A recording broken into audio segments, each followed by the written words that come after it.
একটু ব্রেক দরকার হয় সামটাইমস। সো একটু ব্রেকে ছিলাম, আবার এসেছি, আবার কাজ করব, আবার ব্রেক নিব, কারণ এখন তো একটু বয়সও বাড়ছে।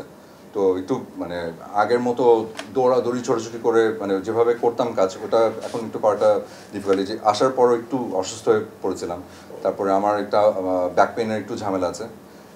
তো ওইটার জন্য আমাকে এবারও একটু ফেস করতে হচ্ছে এই শুটিংয়ের সময়। তো ওটার জন্য একটু আমাকে একটু বুঝে সুঝে কাজ করতে হয় আর কি। মানে খুব বেশি দৌড়ঝাঁপ এখন আসলে মানে করাটা ঠিক হবে না, ডাক্তারের নিষেধ আছে। ঠিকই, তারপর আবার শুরু হবে, তখন সবাই দেখতে পারবে কি করছে না করছে। শুনে না যাওয়ার কোনো মানে মানে উপায়ই নেই আমার। হ্যাঁ, মানে বুঝে শুনে যেতে হবে। তারপর শিওর শর্ট বলে তো আসলে কিছু নেই, সব কিছু আসলে উপরওয়ালার হাতে। উনি চাইলে হবে, উনি না চাইলে আসলে হবে না। বাট আমার চেষ্টা করা দরকার, আমি চেষ্টাটা করবো আর কি, দেখি কপালে কি আছে। বিষয় এটা নিয়ে আসলে তেমন কিছু বলার নেই, কারণ এটা না খুবই ক্ষণিকের একটা বিষয় আর কি। যে আজকে হয়তো টুক করে আমারটা একটু বেড়ে গেছে, কালকে মানে পরশু দিনই হয়তো আরেকজনেরটা একটু বাড়বে। এটা নিয়ে আসলে খুব বড় এক্সাইটেড হওয়ার মানে আমার আসলে কোনো রিজন নেই, কারণ আমি জানি যে আমাদের ইন্ডাস্ট্রিতে অনেক ভালো ভালো মানে কি বলবো যে শিল্পী আছেন। এটা মানে একটু গ্রাফের মতো, কখনো উঠবে, কখনো আমি একটা ভালো কাজ করব, আমার হয়তো একটু ফলোয়ারের সংখ্যা একটু বেড়ে যাবে। আবার আরেকজন আরও ভালো কাজ করবে, তার ফলোয়ার সংখ্যা তখন আমাকে ছাড়িয়ে আরও বাড়বে। এইটা আসলে কাউন্ট করার মতো আসলে কিছু না, এবং এটা নিয়ে মানে আমার কিছু বলাটা আসলে উচিত হবে না আমার মনে হয়। প্র্যাকটিস থেকে যখন কেউ যদি বেরিয়ে যায় ওই বিরতিটা কাটতে কাটতে, তাহলে মানে আসলে সেটা একটা সমস্যা হয়ে দাঁড়ায়।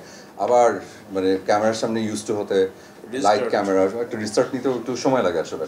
তো বিরতি ভালো, এবং সেটা যদি মানে কি বলবো যে সেটা ক্লান্তি দূর করার জন্য একটা, হ্যাঁ, একটা ঝরঝরা মেন্টালিটি নিয়ে আবার নতুন করে কাজ, নতুন উদ্যমে কাজ শুরু করা, এটা আমার কাছে মনে হয় সবারই প্রয়োজন আছে। কিছু কিছু সময় আসলে মাথার মধ্যে সব একদম একসাথে সব স্টাক হয়ে যায়। সো এখান থেকে একটু ব্রেক দরকার হয় সামটাইমস সবারই। গোলাম মামুনের শুটিং, হ্যাঁ, এটা এটা অবশ্যই বলতে পারি। সেটা হচ্ছে গোলাম মামুনের শুটিং স্টার্ট হবে হচ্ছে মিড অক্টোবর। এই তো আমাদের নেক্সট মান্থে স্টার্ট হবে। এটা এখনো স্টোরির কাজ চলছে, স্টোরির কাজ মানে প্রত্যাশা হচ্ছে আমাকে অনেক খাটাবে, এটা বুঝতে পারছি। এতটুকু বুঝতে পারছি।